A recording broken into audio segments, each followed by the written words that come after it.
Shit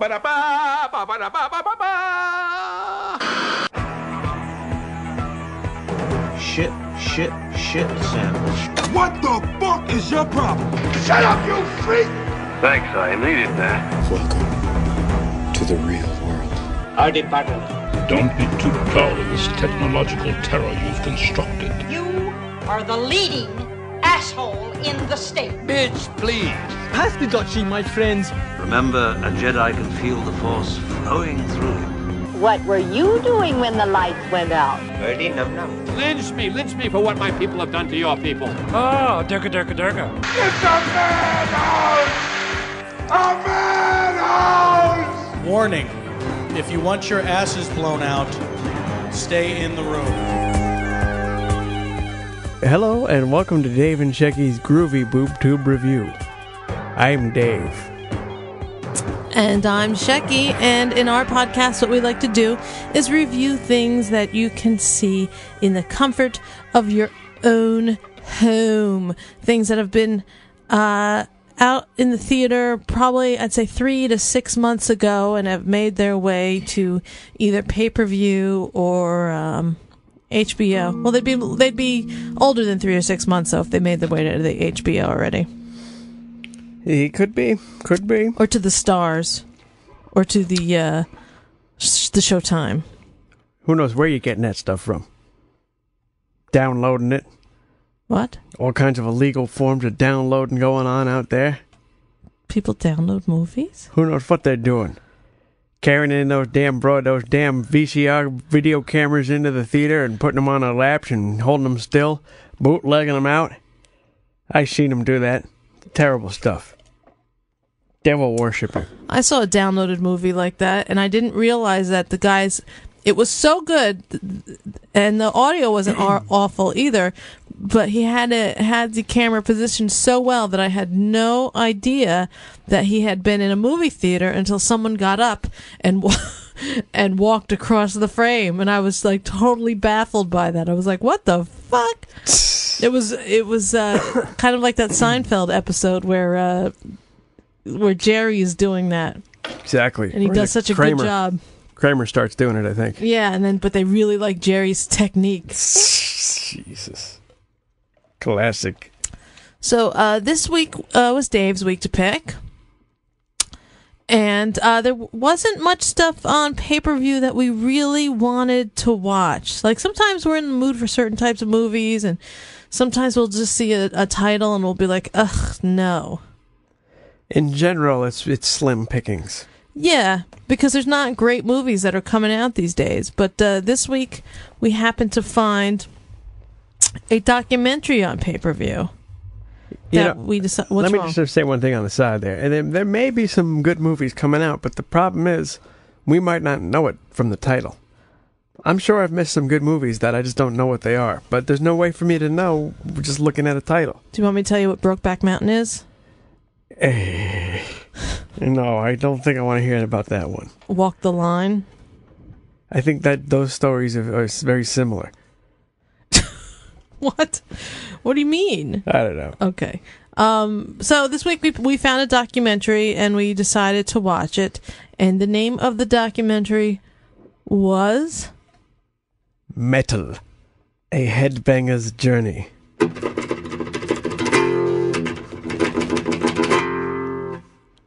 Was that... what was that? That was my interpretation of speed metal. Really? Without a pick. Without a pick. A pickless speed metaler. Do you need a pick? Do you have one?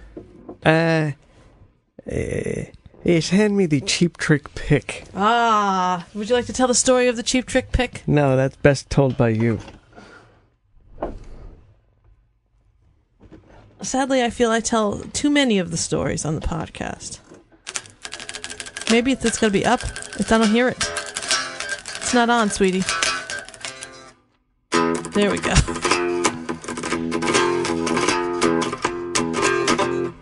There we go. Alrighty. If the coot was in here, he would be punished. All right, I won't ruin the broadcast with that too much, but occasionally I might have to punctuate with a little rock.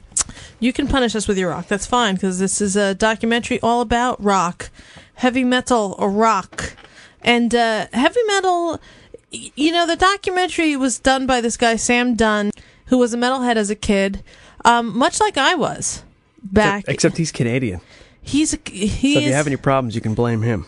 It is kind of funny because he does narrate and talk a lot in the documentary, and he sounds so Canadian that sometimes you sometimes it's hard to concentrate on what he's saying because he just really sounds like Bob and Doug McKenzie. It was like this reminded me of like a combination of Super Size Me or Super Size whatever. Yeah, Super Size Me, is that what it's called? Mm-hmm. And what was that other one? Coven. American Movie. And then, yes. That kind of... Coven. Somewhere in between there lies this. Yeah. I mean, he was really into metal as a kid, and now is like an anthropologist or something. Yeah, he got a degree in anthropology, so he's gone about looking at what he really enjoyed as a kid from a historical or anthropological point of view. And Anthropological. I really grew up loving heavy metal. There was a good 15 years or so where I was a metal-headed chick, a typical Jersey metalhead chick, dyed blonde hair, ridiculous outfits. I had purple contacts at one point. I was wearing ridiculously long earrings. And, I really was a metalhead, a Jersey metalhead, freak of nature. And then you even took it to the extreme, and you worked as at a hard rock radio station. I was able to get an internship, a paid internship, as a board op at Z-Rock. 1410 or something. I think it was 1410 AM. That shit was out there. AM radio playing this really hard rock in the mid '80s. And that was actually late 80s. That was late 80s, and it was kind of funny because it was AM, and it was really crappy fidelity, but it wasn't live. Z-Rock was like the radio station itself was somewhere in Texas, and they just satellited the shows throughout the country. They played a hell of a lot of really hard rock and the Black Crowes. I don't know why every other song I would hear was hard to handle. So you were listening to the Z-Rock? Yeah, because I had a cheap old car that didn't have anything but an AM radio. Oh, really? I had an old Subaru, 79 Subaru. I remember that working at Z-Rock was a lot of fun for this metalhead because, I would sit in the room and all I would do would be listen to the songs they were playing and changing carts. When it came time for commercials, you just put some carts in and they would press a button and the carts would go off and you just had to make sure you had the right ones in. But I remember, and when they were doing the switch, they were it was a Spanish station that shared. It was in the same building as K-Rock, the same offices as K-Rock. It was right down the hall. So it was it had been like Radio Hit, like a Spanish station, and they switched it over, and in order to get everyone ready for Z-Rock, what they did was played, I think, like 24 or 48 hours of nothing but Zeppelin. Well, that'll work. It was very cool, and I forget if they had it pre-programmed or if we were just picking stuff. They probably had it pre-programmed, but that was really fun. I would go in there and just sit there and listen to Zeppelin for like 5 or 6 hours, and then the next person would come in. That was the only station I ever heard that played that kind of music. Z-Rock? Yeah, that wasn't a college radio station. Yeah. Only other stations that play music that hard are college stations. At least in the New York area. It was really, it was a great radio station, and sadly it was just an AM, and it didn't really do well. It sounded like AM, that's for sure. I think that... Might have been stereo, though, right? It was stereo AM, but still... Stereo AM has its limitations. Right, but I think it didn't last more than a few months. Yeah. I'm not sure what it is nowadays. I think it went back to Spanish, actually. El Mundo Español. But it was fun, and that we had, there were Guns N' Roses and Faster Pussycat and Queensryche and Cinderella and Hanoi Slaughter, Hanoi Rocks, Voivod. We were playing all this great stuff. Yeah, that's That was a product of the time, too, because heavy metal was still in at that point. Well, it was on its way out, but they didn't know it. I don't think it No one knew it yet. See, I don't think it ever went out. I think it just changed a bit. I think it went out. You do? Well, it went out and grunge took over. Metal never changed itself, but it went out of the public's eye. Okay, I understand what you're saying, that grunge just came out of nowhere and basically changed music for a bit, changed what the radio stations were playing. Anyway. Yeah, grunge sort of ushered in the end of the big industries controlling everything. Now, they still control a lot of stuff, but not everything. There was a lot of it was a short run at Z-Rock, but it was really a lot of fun. I really liked the music. I got to go and see a lot of bands. I went and saw Kiss a few times with Timmy, and we saw the Killer Dwarves. I met Biohazard outside of a Killer Dwarves show. They were out there handing out flyers. But anyway, so this documentary I was really interested in seeing it because I felt like I was really close to that type of music. Oh, how'd you like it? The documentary? Yeah. Well, I liked a lot of it. It's funny. The whole thing, how heavy metal started with this tritone thing. I don't understand that. Are they saying like hundreds of years ago people were not allowed to play these, or then were not allowed to play these three notes together? You fucking can't play those notes. Don't even look at those notes. But what? Was it like a rule? Or I don't understand. Like, what? If you play those fucking notes, we're gonna hang you, man. But the people thought that if you played those notes that the devil would come? You were invoking the devil. And what were there any three notes, or were they a specific three notes? Well, there's more than just three notes. The tritone. It's not just the tritone. There's certain things that don't. Back in the day, before they had airplanes and modern technology, things like weird sounding music might scare the shit out of you. But to say that you couldn't play these three notes were never played together? It's bad. It's bad stuff. Because, okay, this is the other thing. You start playing those notes, and before you know it, you start fucking questioning the other notes that they say are good. Because the other notes that are good go hand in hand with their religion. And then when you start playing these other notes, then you're questioning not only their religion, you're questioning their religion, you're questioning everything that they believe that's proper in society. So when you play those notes, then you start thinking subversively, and then you start overthrowing their religion, and you become a Satanist, and which in their eyes is the worst thing in the world. But in the eye of the Satanist is just trying to get these people to stop ruling you. But I can't understand where these three notes where people were afraid of the. Can you play the notes? I don't want to play those notes. You have to play the notes. Well, let me play some other notes for you. If you play these three notes.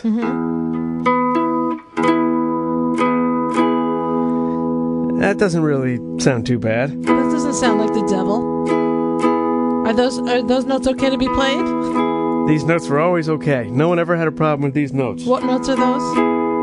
Those are three notes of a major scale. Oh, I see. Those are just three nice notes. But then if you take one of those notes and you flat it. What do you mean? Augment it. What do you flat? What does that mean? You take it down a half step. How do you do that? You're crossing into some dark waters when you do that. Shut up. What do you mean? So you go from this. Uh-huh. Oh, jeez. Oh, wait. So you just made it the devil's notes? Don't you hear? Look, this is the root. And if you're playing this, that sounds nice. Oh, everything's peaceful, everything's fine. Yeah. But then it just got fucking dark and cloudy, and everyone wants to kill each other. Why though? What did you do differently? You just moved your finger over a little bit? That's the note of the devil. When you do this, things are not there's no accord. Everything's dissonant. There's dissonance in the universe when you hit this. As human beings, this is not peaceful. That's unrest. So they really See, this is peace.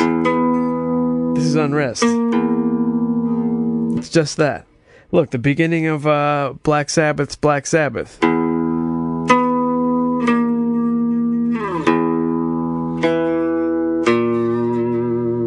So they just went out with it. You know what I'm saying? It's just and now check Purple Haze, intro to Purple Haze. That fucking tritone dissonance. What year was that? That you want to kill people. A black guy playing that, but white people are gonna kill people. What year was Purple Haze? 60s fucking 7. So it came out at the same time as Black Sabbath, Black Sabbath? Yeah, but now people have been doing this since the Middle Ages, though. Oh, so people, even though they weren't allowed to do it, they were still sneaking it. Yeah, the tritone. There was only a certain period when it maybe wasn't allowed.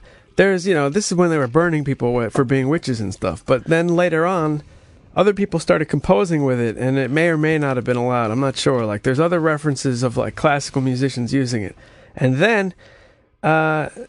Not only Black Sabbath, but you got Iron Maiden, you got Metallica, you got Slayer. They all use it, and it's called like Diablos Musicus or something. It's basically the devil's music, and it's been around since the Middle Ages and or before then. And then check this out. It's not only there, it's also here.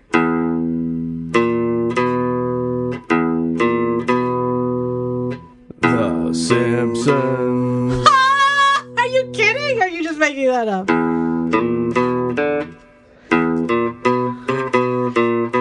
That's the first 3 notes to The Simpsons. That's what he's evoking there, the devil right there.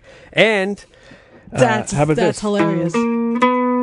Maria, I just met a girl. Devil's music. Fucking Leonard Bernstein. Leonard Bernstein is devil worshipping. So when Not to mention Jimmy Page with Kashmir. All that shit, man. They're all fucking calling on the devil. If you want to put it bluntly. That's insane, I think. And the theme for the Jetsons. That's the Simpsons again. Okay, but the Simpsons and Jetsons are very similar. George Jetson. Yeah. In the beginning, and this thing is, and jazz uses it with the flat 5. They flat their 5th, which is also kind of like an augmented 4th. Oh God, you just went right over my head. You can lower your 5th, or you can raise your 4th, and they'll meet right at the same point. I see. One's called a flat, one's called a sharp, but they're the same thing, depending on where your perspective's coming from. Interesting. So the tritone has been an evil music all along, but it's only evil if you're coming from the perspective of the Christian church. But basically. Is it in the Bible? You can't play these songs. Like it seems like some really uptight religious figure. Look, if you heard this, that's not like that's like. You have an orchestra like with 100, like with a huge 30-piece orchestra playing like dissonant music. You're gonna fucking that's enough to like get the people to like what am I saying? It's enough to get the people to rebel. Basically, you're gonna rebel against what's oppressing you when you hear that shit. It's like, no, you can't play that. You got to play what we sanction as being Christian or okay music. You play that other stuff, well, you're probably questioning our values. And because that other stuff makes people want to rape and pillage. Listen to it. It's insane. That part of the documentary, I hadn't even realized that there was this whole thing going on. Yeah, that's why those people in Europe, they take heavy metal to a whole nother level. They're like burning churches in the name of rock bands. Yeah, that was like one of the things that I had... Other than the tritone, which I didn't know anything about, there's this whole Norwegian black metal scene that, who knew?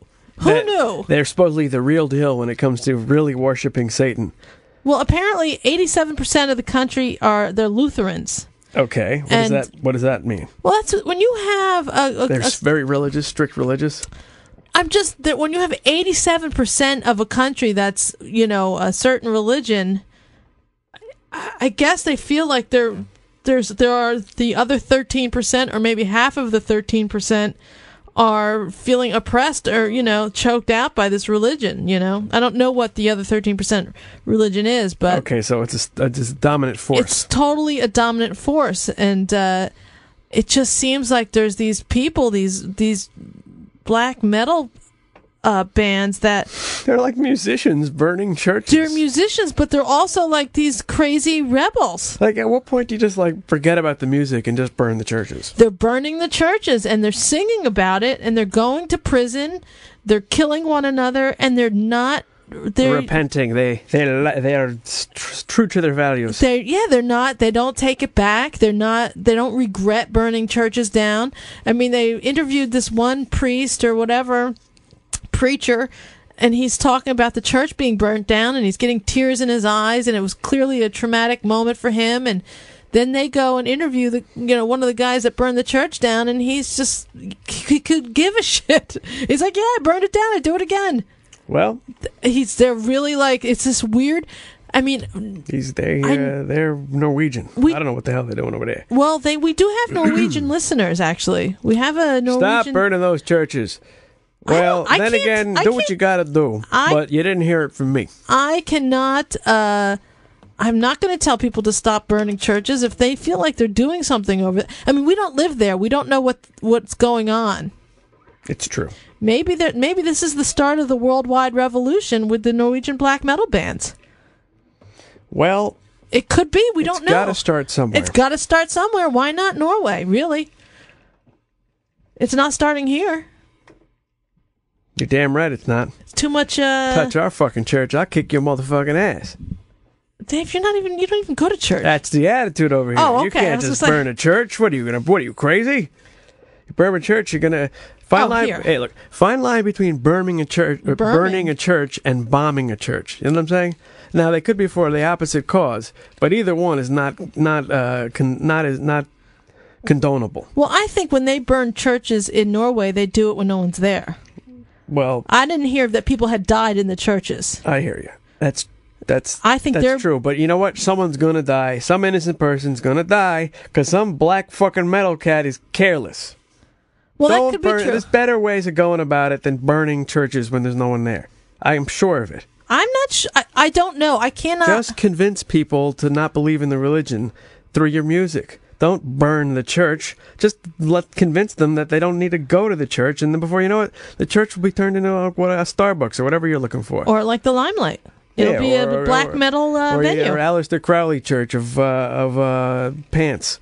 You can get your Aleister Crowley pants. Smoke pants. Your Aleister Crowley smoke pants. You're going to get rid of the church, and you're going to get something else in its place that you're going to start to hate just as much. Before you know it, you're going to have your Satan coffee shops. Your Walmart. Satan Bucks. Satan Mart. So. Well, I hear you, I guess. But that wasn't one of the things in the documentary that I was really like, that kind of fascinated me. Like I could watch probably a whole documentary just on those goings-ons.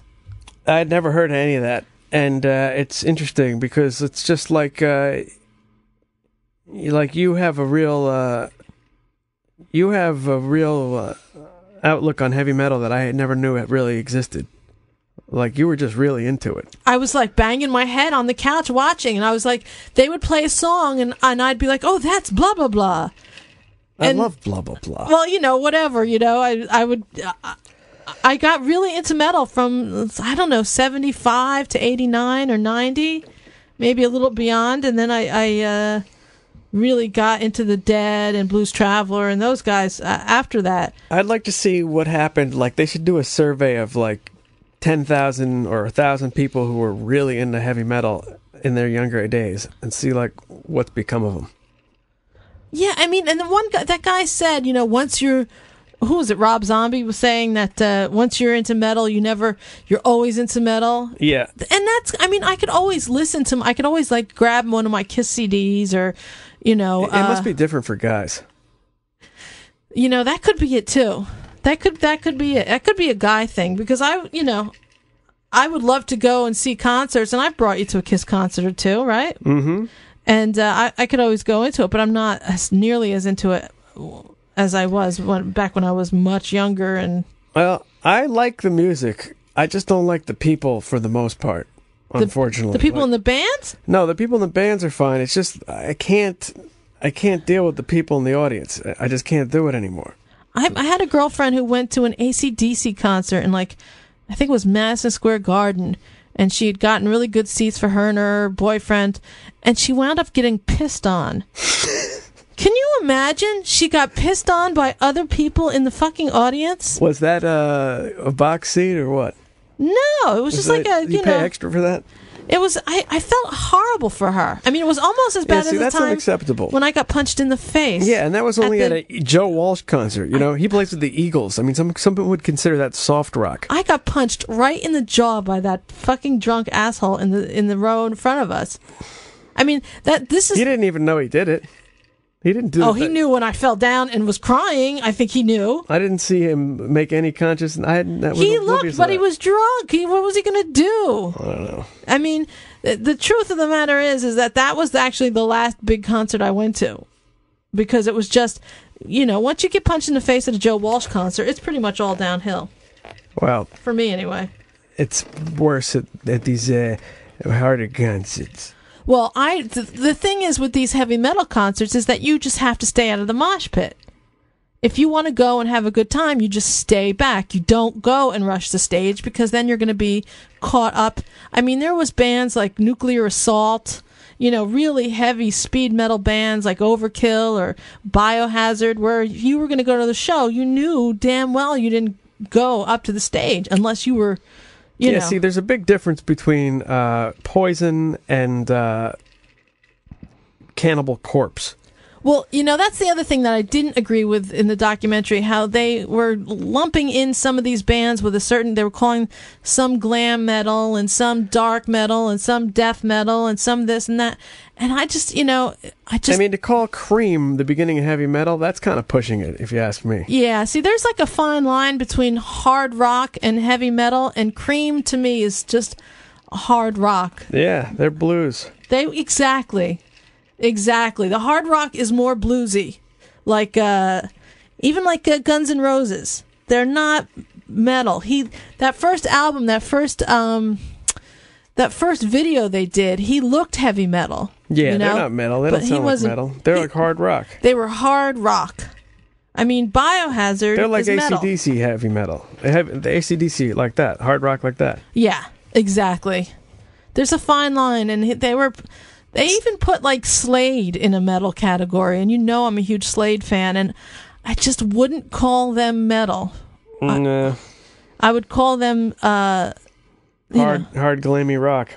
Yeah, I wouldn't even call them glam rock. I just wouldn't. They were just rocking. But fucking weirdos. So there was some really good things about the documentary, and then there was some stuff I didn't necessarily agree with, but it was really fun. And the biggest thing I learned? What's that? Ronnie James Dio hates Gene Simmons. God, he must think he's a dick. Yeah, that was funny. He took every opportunity he could to slam Gene Simmons. Ronnie James Dio was a small fella. He is a tiny man. He's like Prince. I think he's the tiny dancer that Elton John was referring to. Hold me closer, Ronnie James Dio. And he seemed like a good guy. Yeah, he's Ronnie James. He's Ronnie James Dio, for God's sakes. But every time he's on... Holy diver. Every time he is on the screen, he is saying something about Gene Simmons. Well, apparently Gene Simmons invented the screen. Who? It did seem like it was like he just thinks that Gene Simmons is, I guess, over the top. It seems like he thinks he's like an egomaniacal dick. Yeah, basically. Well, who knows what the hell's going on there? You're not going to get me to say many bad things about Gene Simmons, that's for sure. I was a bigger Kiss fan than I was a Dio fan, but Dio did do the documentary, and I didn't see any Kiss guys in the doc. True. And it probably wasn't that. I'm sure the guy asked. Now, I'm going to be bold enough to tell you that Kiss is hard rock, and they're not heavy metal. I really don't think they're heavy metal. I just don't, because I want to party all that rock and roll, whatever the hell that is, That's not heavy metal. Christine, whatever that is not heavy metal. What? They got some heavy hard rock tunes. They're hard rock. Hard rock. They put makeup on. He spit blood. He breathes fire. All right, and then I'm going to say Alice Cooper's not heavy metal either. They are, though. See, that's the thing. That's the difference right there, is that they are at the beginning of what became regular metal, like the Motley Crue and all those guys, as opposed to Sabbath, who led on people to the harder and even... How about Deep Purple? What do you think what are they? Some would say they're heavy. Yeah, like I didn't get the whole Deep Purple Blue Cheer thing, like, or even Steppenwolf. Those, I mean, there's like a gray area where music started getting harder. Heavy metal about Steppenwolf is the lyric "Heavy Metal Thunder."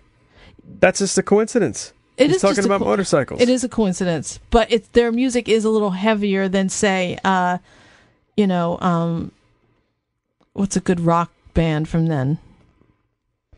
As opposed to Jefferson Airplane. Exactly. It was which was more folky. Thing is, a lot of these cats who couldn't play, they just turn up the volume to make up for it. Where? Metal? In the rock business. You get these loud garagey bands, they can't play. They got to turn it up loud, and they go with a gimmick, and that's all they can do. 3 chords, loud. That's the beginning of what they call heavy metal, because the motherfuckers couldn't play. Straight up. Jerry Garcia was a jug band musician. He was a folk musician. The people who could play came out of jazz, blues, and folk. They didn't come out of just like imitating the most spectacular part of it. That's the thing. These bands, they imitate the spectacular part, and they miss the music part.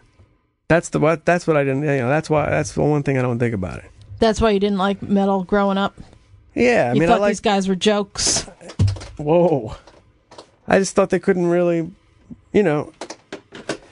if all else fails, just turn the shit up. I hear you. I mean, there are bands like that, but like The Who did that, and Zeppelin did it, but then these other bands took what they were doing and missed the point. They missed the music part and took the fucking flash. That's what I don't like. Which bands are you just in general? I mean, there are good metal bands out there that are musically that's true. Decent. Definitely. But that was my opinion growing up. I thought they missed the point. You know what? I just see now. Listening back, I'm like, whoa, okay, those guys can actually play. Yeah. But I don't know. I had a bad attitude as a kid towards it. You really did, didn't you? Like I was like offended by like that shit. You were offended by heavy metal? To a certain extent, yeah. I mean, and I wasn't like an uptight little kid. I mean, I was like a stoner little kid, but I was like, I don't know. And that's the thing, man. Like all these kids who were into heavy metal, they were like the real they were like the ones who were more fucked up. They were more fucked up than the other kids. That was the problem. But this is Englewood, right? Yeah, like suburban New Jersey. Yeah. Northern New Jersey. I also grew up in New Jersey, but it was a little bit of a different dynamic. Like, the kids who were into the hippie music were fucked up, too. Like, they were fucked up. They were like acid heads. But these kids who were into the heavy metal, they were like, more prone to like alcohol and like PCP or something. Oh, really? Yeah, it was like, there was like the psychedelic kind of vibe, and then there was like the fucked up, like, abuse vibe. Like kids who were in Judas Priest, they were like fucked up. You know what I mean? Like, you ever have a kid who was in class, he was like the class fuck up, and he was into Judas Priest. That's what we had. We had a guy that was into Judas Priest, and he wasn't. I would probably say he was also into like the Dead and stuff. Like where I went to school, I would say most everybody where I went to school was Spanish. So there was like a whole other, like, they were very much into the disco and the dance stuff. Wow. So a whole other thing. A whole other thing. I mean, and there was people who weren't Spanish that were into the disco and the dance stuff. So then there was just like that's almost more like New York City, really. A small minority of us that were into just rock. So if it was The Doors, fine. If it was Venom, fine. As long as it was rocking and it wasn't discoed up, we were into it. at least as far as I can remember, and the people that I knew, I could be in Brenda Turner's car and she could put the Doors in, or she could put something else in. I don't think she was putting Venom in, but wow, we had some pretty heavy divisions within the rock category itself. Oh, see, we didn't. I don't believe we did. I once, some reason, when I was like, actually, well, I was into Black Sabbath, not into them, but I liked them, and I had the Paranoid cassette, and my Deadhead friend stepped on it violently when he saw that I had it.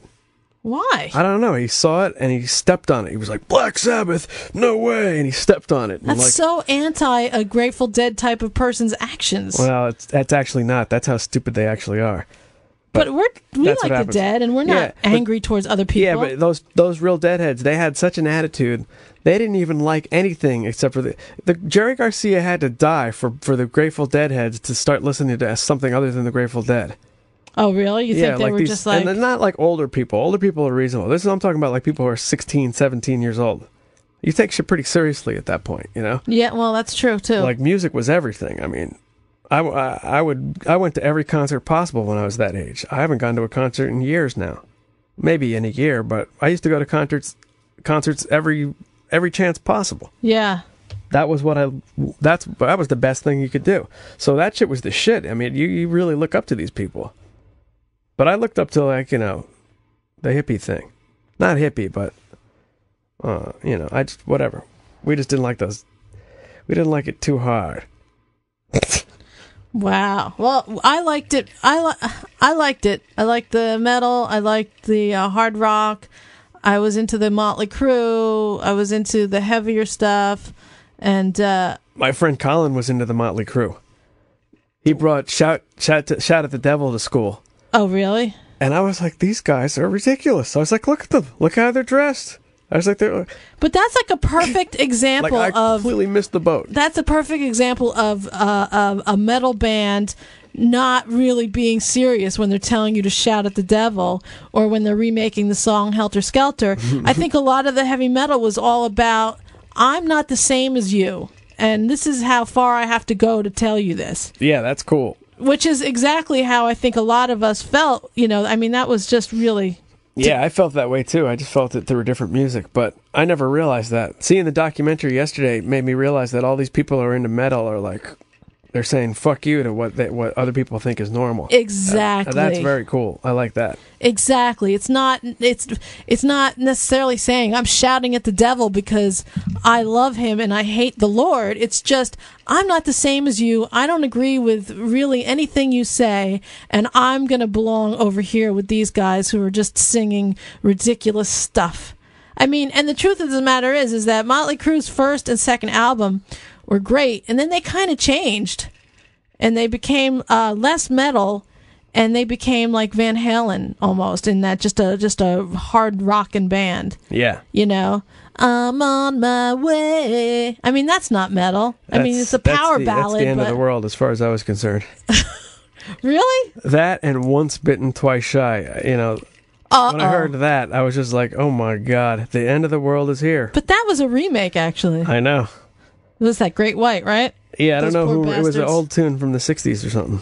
See, I liked that one, though. I liked that one, but it wasn't metal. But it was like these bands who would dress metal and look metal, but just weren't singing metal. They were like almost like Poison. Poison to me is glam rock. I remember Little Richard doing an interview. He's like, "Once bitten, twice shy. I like that."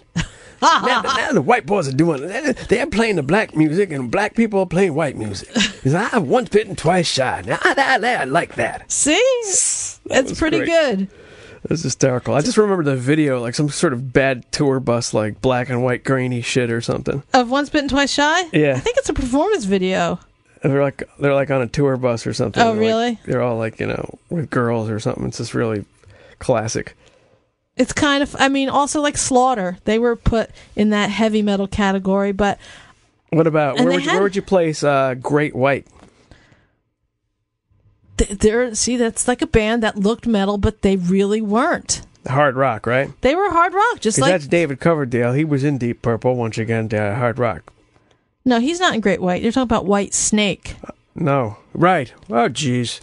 White Snake, I would say, is metal. In the still of the night, I hear the So you apparently know your classifications better than I do.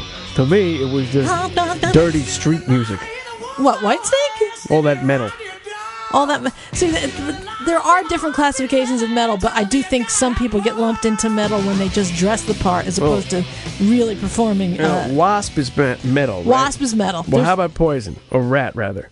Rat was not really metal for me. All right, and how about the Rat Poison Tour? The Rat Poison Tour is kind of just like hard rock power groups, like power ballad groupies types. So heavy metal bands didn't play the Monsters of Rock tour. Or they did, maybe. No, because they're monsters of rock, but they're not monsters of metal. That should be a category in itself, Monster of Rock Band. Killing in the name of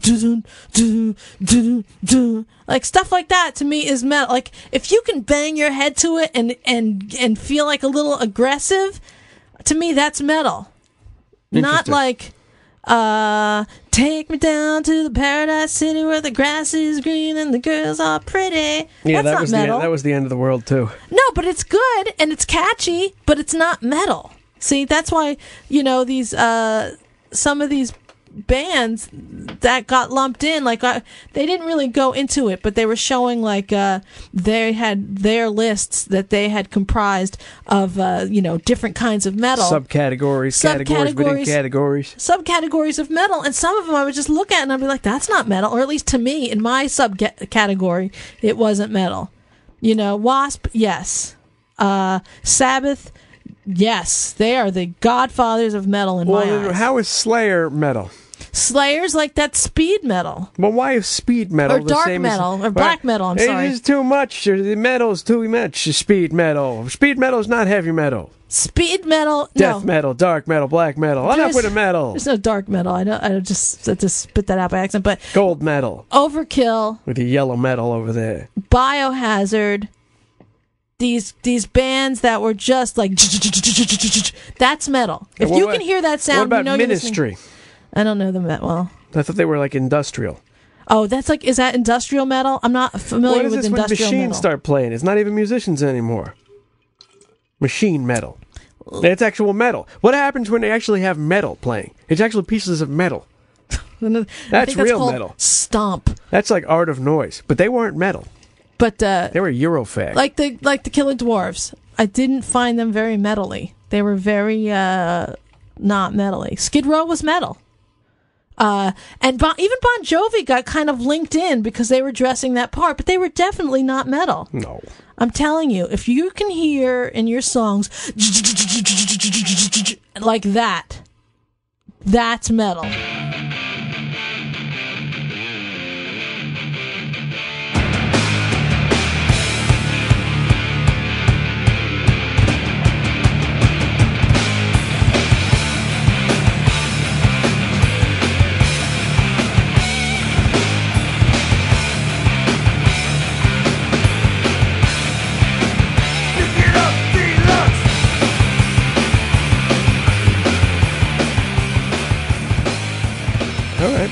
And that's, I mean, and I just don't agree with, like, Slade is not any kind of metal.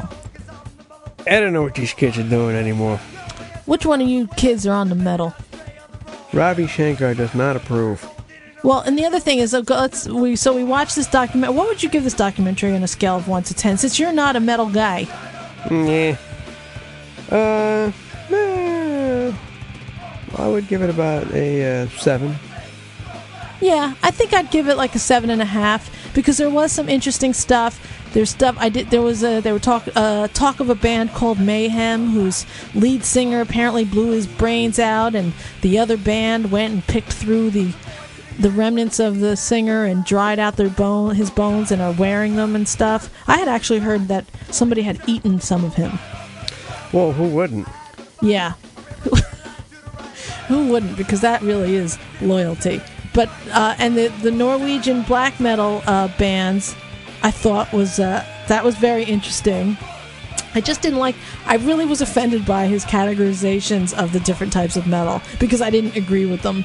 So I shouldn't have been as offended. He didn't really organize the film that well. I thought it was just kind of just all over the place, and it didn't really at any point come to a climax. It just kind of went and went and went, and then went a little more, went some more. Yeah, well, you know, I could have been laid out better, and I would have made it just a little shorter. Dave, it was pretty short. It was an hour and 37 minutes. Wow, you were keeping count the whole time? No, but I think it could have just been maybe about 15 minutes shorter. Well, I'm pro independent documentaries, so having tried to put one together myself, I can understand when things aren't, you do your best, and especially if it's a first effort, you got to give him that at least, I was banging my head, I was laughing, I was totally, there was times where I was like, holy shit, I can't believe that. So I was 7.5, I think is pretty good for somebody's first effort for, See, I think you should be giving it more like a 9 if it was really good. Because this is a topic that you fully enjoy. And so for you to only give it a 7.5, he didn't do as good as he should have. Because you enjoy the topic, basically a 10. Well, the topic to you is a 9 or 10, no? The topic to me is probably a 10, yes. So everything from there is downhill. For me, the topic is like a 9 or an 8. Because it is music, but it's just not my favorite music. Well, you know what it is? I think my 7.5 is more of what I thought was missing. I thought there should have been more substantive stuff in there, like the I didn't like how the way the categories went. But again, it's not easy to put something together, and as an independent effort to have somebody say, you know what, I'm going to give it a 7.5. As an independent person, you're going to pretty much think that's pretty cool, It's not a 5-star movie, but he had no budget. He did it on his own with his brother. I mean, Christ, not bad. I think he did a pretty good job for his, for what he did. But I mean, as somebody who likes metal or who used to really, really be into it, there was some people that were noticeably absent. And I think he put all those Ronnie James Dio, Gene Simmons digs in there because Ronnie James Dio said, I'll do the documentary, and Gene Simmons probably said, how much are you paying? And, so, I mean, there was like stuff like that was kind of amusing, but there's backstory there. And why not just tape your phone calls to Gene Simmons? Do like the guy Morgan Spurlock did and taped his phone calls and played them. I mean, I would have found that interesting too. So it's been an interesting show with the name of the documentary again, Dave? Metal. Heavy metal. No. Nope. Metal. Heavy metal. Nope. Metal. A Headbanger'S Journey. Yes, that was it indeed. Metal. A Headbanger'S Journey. A Journey of a Headbanger. Diary of a Headbanger. Metal! The Diary of Ann Metal Frank. I was stuck in this closet for days as a metal fiend. No. No. Anything else you want to say, Dave? No. I'm fucking through, man. You're fucking through with metal? I'm fucking through with it. Does this documentary make you like metal a little more? Makes me want to fucking get my hair cut. I guess it's a no. All right, well, we will see you next Wednesday. Hey, didn't mention my fucking friend's band. Which band was that? The Scorpions. That's metal. Really rocking us like a hurricane. They are pretty metal. They should have interviewed Pavel. I wonder why they did. See, that's the thing. I think he left out a lot of bands that he couldn't get to you. They couldn't get a hold of. Well, believe me, having worked on a documentary myself, there are people who don't want to answer you. There are people who don't want to do shit for you without being paid. There are people whose publicists and their managers don't even tell them that you're interested in talking to them. That's like the top 10 list according to who gave us permission to use their music. That's exactly right. And they didn't really play whole songs. They played snippets of, so the guy didn't have a lot of money. And it's a shame because I'm sure he really sent out feelers to a whole bunch of heavy metal musicians. And I I know how it is, man. I know how it is when people don't want to fucking answer you or they're hung up on their own. A lot of egos in the music industry. That and the whole he's Canadian thing. Well, I mean, who wants to talk to a goddamn Canadian? Exactly. Just ask Kyle and Cartman. Blame Canada. Why not? We all do. All right. Well, this is Shecky. And Dave. And we will see you next Wednesday-ish with a new episode of The Dave and Shecky Show. And, of course, next weekend with a new Groovy Boob Tube. Stop burning those churches. What are you doing? Get out of there. Stay. Stop that. Fuck you, I won't do what you tell me. Fuck you, I won't do what you tell me.